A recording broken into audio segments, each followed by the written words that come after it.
If I speak in the tongues of men or of angels, but do not have love, I am only a resounding gong or a clanging cymbal.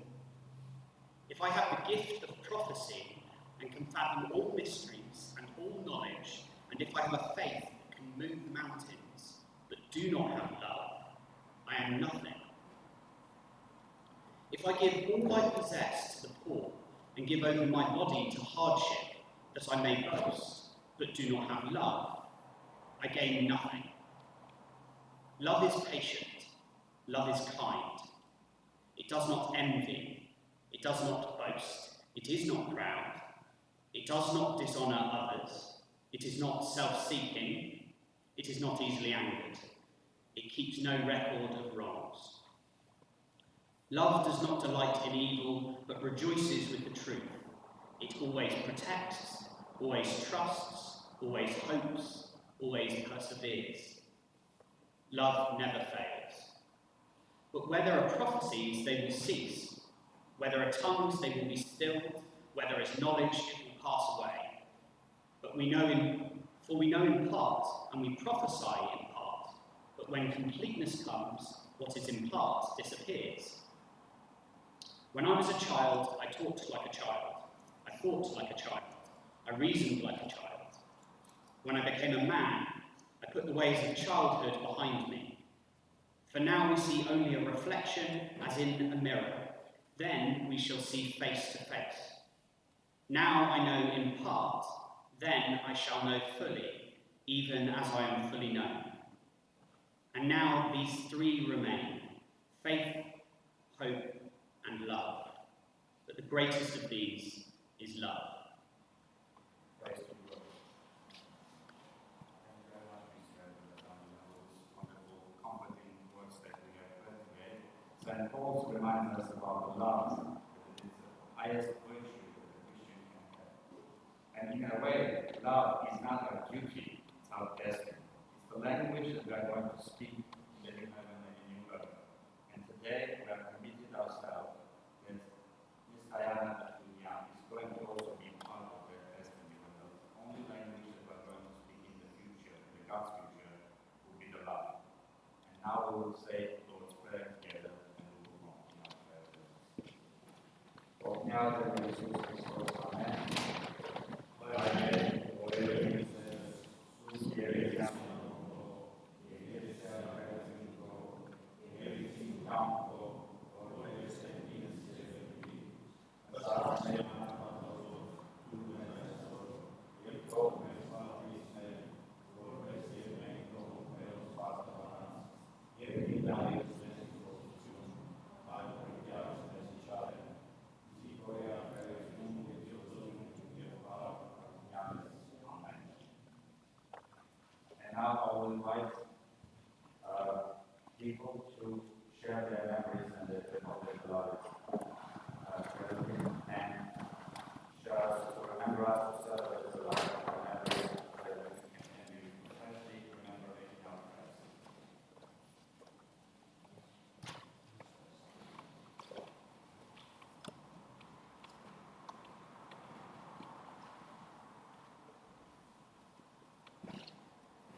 like to welcome you all on behalf of the family and thank you for attending this service today, particularly those who come from far. I'd also like to welcome those who are sharing this service with us on YouTube. Your presence would have meant so much to Diana, and it means a lot to us. She would, of course, have thanked you multiple times for having come. She would have worried that you might not have enough for tea, and she would have been concerned about how you were going to get home. There's still a BBC recording of an interview with Diana about the Armenians in Manchester, at the end of which she says to the interviewer, "The thing that worries me is that you haven't had any lunch." In a serious series profiling the Armenian diaspora, the BBC left that in. The interviewer saw something especially kind. When most people die at the age of 91, there are few left to mourn them. But here we have a church full of people, and numerous others, both in the UK and around the world, sharing this service on YouTube. It is because Diana was someone very special, and we're here to celebrate a life well lived. When Diana asked me to be one of her executors, we discussed what she wanted to happen after the death. She said she wanted a service in this church, and I'm pleased that we're now able to respect her wishes. She also said she would like me to speak. When I questioned whether I was up to such a big challenge, she said, "You will find the words." Fortunately, I don't have to do it on my own today, but have found words from amongst the many who have paid tribute to Diana. As well as from me, family tributes will come from my sister Helen and from our cousin Dennis Finnick. We are all formally second cousins of Diana's. Our grandparents were siblings. But that relationship in no way conveys the importance and closeness of Diana to our families, and the privilege for each of us feel of having Diana's exceptional care and love as part of our growing up and as part of the families we ourselves have formed. Diana was born in West Didsbury in 1929. She was an only child, but she grew up in the heart of a loving, extended Armenian family. Parents, grandparents, great uncles, great aunts, uncles and cousins. Tragically, her mother died when she was only 9, just before the outbreak of the war. Very shortly afterwards, she was evacuated with her school to Devon, and then with her cousins to a boarding school at Caversham near Reading. This must have been an awfully hard time for her. She just lost her mother, and she was used to being surrounded by an extended family. But I recently had the pleasure of speaking to one of her school friends from her time at Caversham, who remembered Diana as being bright, sweet-natured, with a good sense of humour, a very popular girl. After the war, she went to teach at training college in Streatham in South London before teaching at Harrow Prep. When her grandmother's health began to fail in the mid-50s, she returned to Manchester to care for her. She subsequently became the primary carer for my grandmother, for my uncle, and finally for my mother. So you can begin to see the depth of debt that our family owed to her. All this time she was pursuing a career as a dedicated primary school teacher, first at St David's and then at Oaklands. Many of her former pupils and their parents who remembered Diana with fondness came often to visit her, and even the children and grandchildren of former pupils. And we shall hear from Jean about her time as a teacher.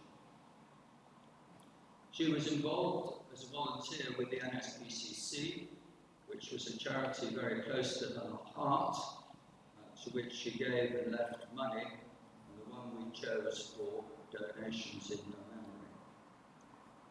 She was a key member of the Manchester Armenian Ladies Association and did devoted work for this church, as we shall hear from Vicar, as unfortunately Penny is not able to make it here today.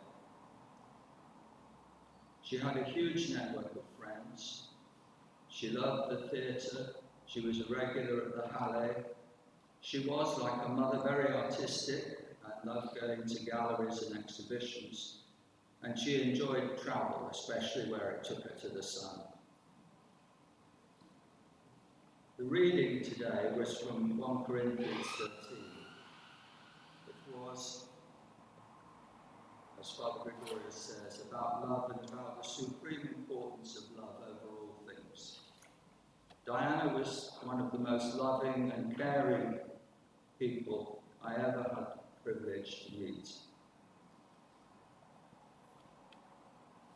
I never heard her say an unkind word to anybody or about anybody.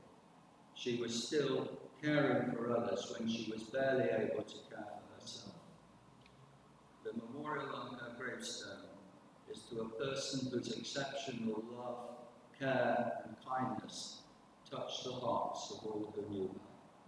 That is how I shall always remember her. Thank you very much for the beautiful sharing of memories. Anybody comment now?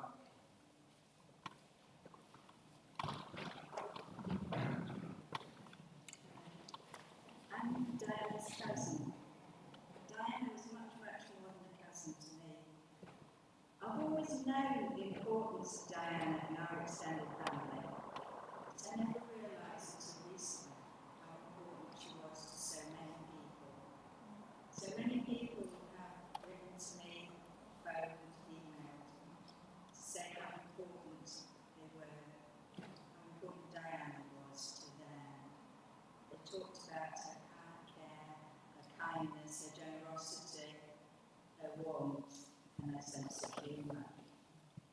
Some people refer to her as a treasured friend who helped them through difficult times, and others as a special person, and some as an inspirational teacher, and also as an angel. Two of my primary school friends wrote to me and said they remembered the parties that Diana organised for me when I was a child at school on my birthday. And one of them still had a mug that Diana had painted for each child as a going home present, individually with their names on. And that was 60 years ago. Diana babysat for me when I was a child, reading me books that gave me a lifelong love of literature.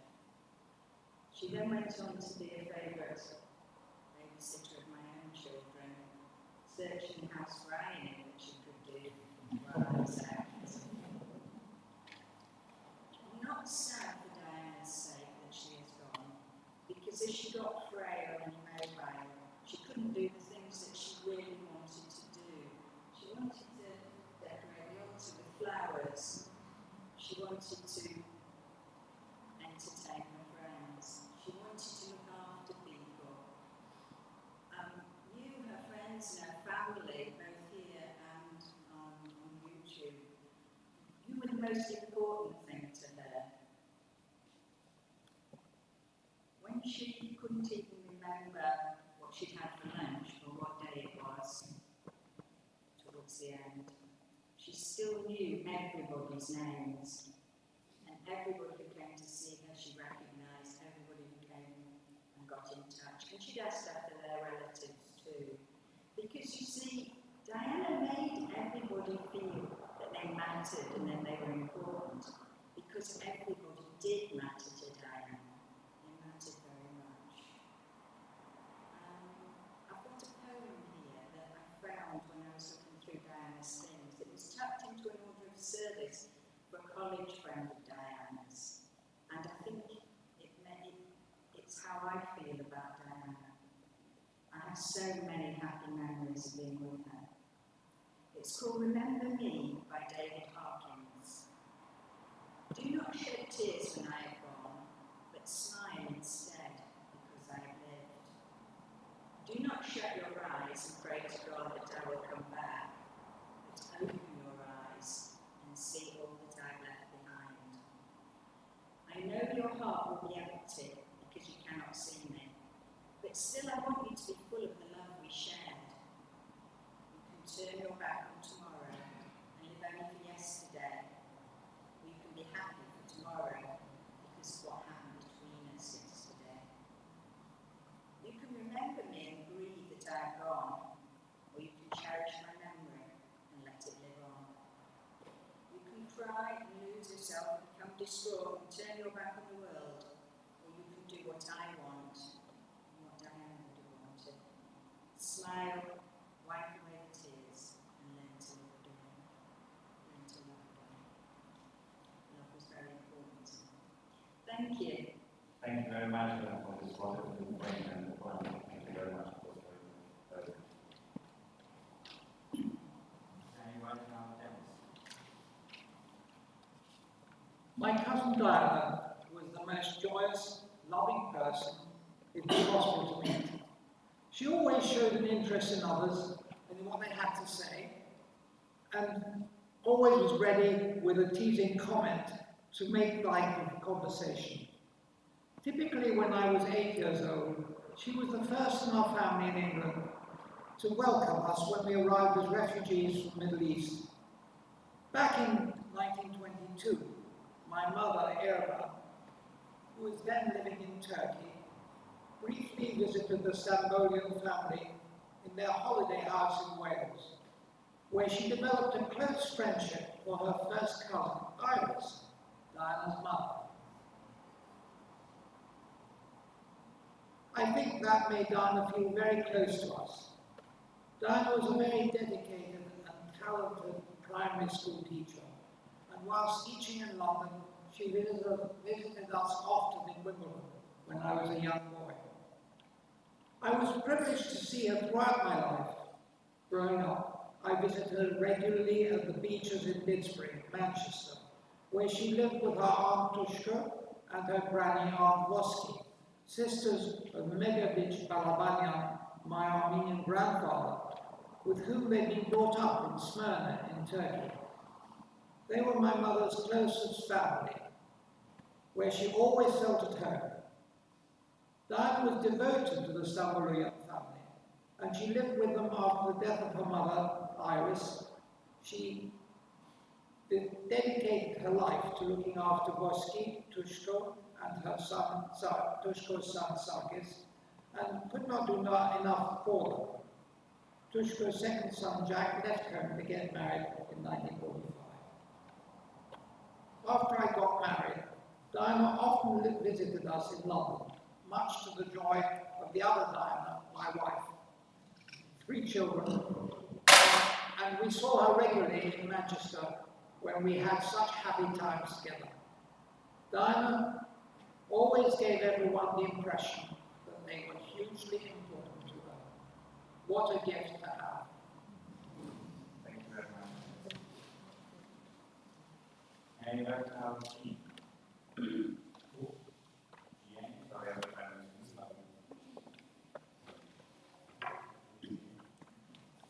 I first met Diana as a colleague in 1973 when I was appointed nursery teacher at St David's Preparatory School in Didsbury. The day before the new term began, I arrived early for the meeting and was told by a member of staff, "You will like it here. Everyone is very nice, especially Miss Doudian. You will love her. Everybody does." And of course, as soon as I met her, I was immediately struck by how welcoming and supportive she was, and later by the extraordinary kindness she showed to the children in her kindergarten. Diana trained in London in the Froebel method of early education, and to see her putting into practice this holistic, child-centred approach was illuminating. As a colleague of Diana's, I continued to learn by watching her because she was an expert practitioner. Without realising it, she became a mentor to me, and many other colleagues felt the same way. As many of you will know, she was utterly dedicated to her job and devoted to every single child. She was always loving, always fair, always patient. She heard each pupil read every single day, which was a mammoth task. She did this before school started, wet playtimes, in her lunch break, in the afternoons when some children were engaged in free play, and after school if a child was late being collected. Diana, ever resourceful and inventive, came up with many different ways to help the children understand mathematical concepts, such as cutting up plastic straws and putting them into bundles to illustrate tens and units. At home, each evening, she spent hours putting work into their exercise books, ready for the next day's lessons. Diana's creativity was immediately apparent on her classroom walls, where the children's work was at the forefront, beautifully displayed. Equally as important to her was that her pupils should always be encouraged to express and develop their own creativity, whether painting, clay modelling, using papier-mâché, or weaving. She even constructed each child a miniature loom so they could practice their newly learned skill. Each year, she wrote a nativity play, ensuring that every child, irrespective of faith, was included and involved, always with the support of the parents. She was completely committed to whatever she was involved with. She organised fun, imaginative activities for the children every summer, which also raised money for the NSPCC, thus teaching the children about the importance of giving to those less fortunate. Diana never failed to bring out the best in people.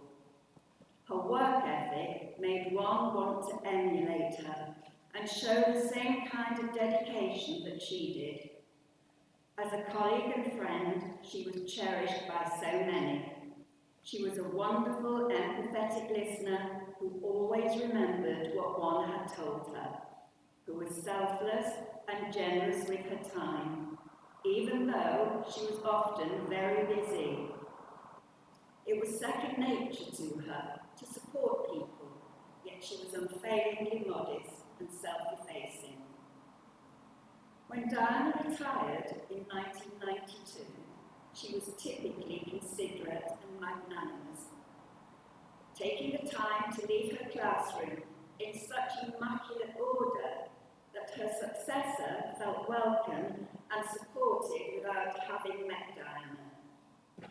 In retirement, Diana sometimes visited the kindergarten, where the children were always delighted to see her, warming to her presence, to her comments on their work, and admiration of their displays around the classroom walls. When writing to thank her for her visit, she always replied. She even replaced Kindergarten Teddy with a new version. Old Teddy went home to enjoy a well-earned retirement with her. Many of you will know how difficult it was to do things for Diana, not only because she was difficult to pin down, but also because she didn't like to be the centre of attention.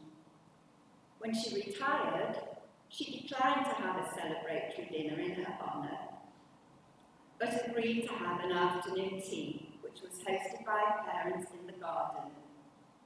Diana gave a wonderful speech, without notes, which included thanking everyone, not forgetting anybody. Being part of St. David's and Oakland schools was like being part of a big family. Diana was a key part of the reason for this.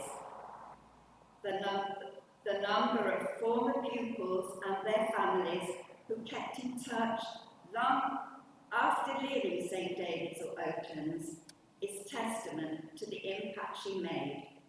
She was beloved by colleagues, pupils and parents alike. We were also very fortunate to be blessed with Diana's friendship and to have had her in our lives. Thank you very much, Jean. Now may I invite Ian to be up to share with us reflections of any of us.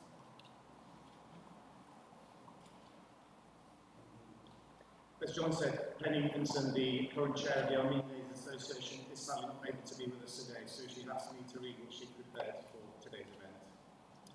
The Armenian Ladies Association of Manchester and Southport was founded in 1908 under the chairmanship of Mrs. Akabi Jangochian. Its aims were to help the community socially, educationally and culturally, to raise money for needy Armenians, and to support the Holy Trinity Armenian Church by caring for its vestments, fabrics, the church and flowers, etc. Even prior to 1908, the ladies were already arranging informal gatherings in each other's homes while their menfolk were at work. This must have been a great comfort for the wives, who maybe felt a little lost in such a different environment. Coffee mornings were very pleasant social occasions, but conversation was never far from a deteriorating situation at home. And perhaps their greatest work was their way of organising themselves and others to provide relief for the refugees and orphans during that terrible time. During this time, however, the whole community was well aware of the precarious position of the Armenians in Anatolia, and indeed had experienced some of the horrors themselves. They organised themselves and others to provide succour for refugees and orphans. Diana's grandmother, Mrs. Voski Chakoyan, a founder member, took over the chair in 1911, what a pedigree. When she was old enough to join that elite group, Diana played a pivotal role in the cultural, educational and social activities of the day.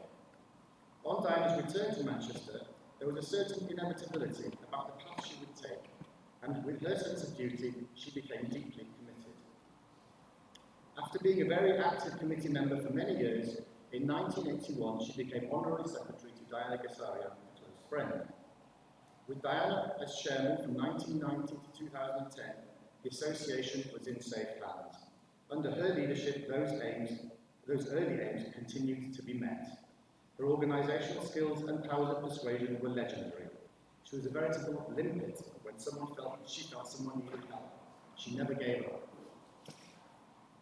During her tenure as chair, Diana never forgot the original aims of the Armenian Ladies Association and was committed, in spite of the difficulties of organising ladies who don't always have much free time.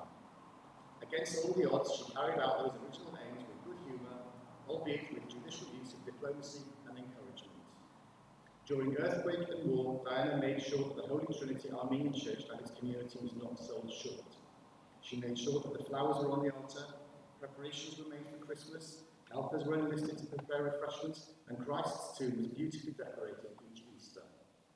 The ladies learned how to make greetings cards, etui boxes, and Armenian lace. They went to Granada Studios, Cadbury World, Port Sunlight, and the Lady Lever Art Gallery, not to mention theatre trips, picnics in the park, and coffee mornings as far afield as Buxton and Crewe. Yes, Diana was indeed exceptional. Thank you very much again.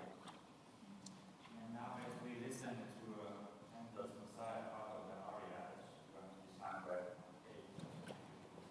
May we join our prayers with this aria and ask God so that the Lord may raise the beloved soul of Diana in peace and raise her in glory and honor.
Dumnezeu vișoasă cu Bunghele, Paul, Bunghele, Iisus, Ieții, Amnes, Andames, Asfăzul.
Grazie.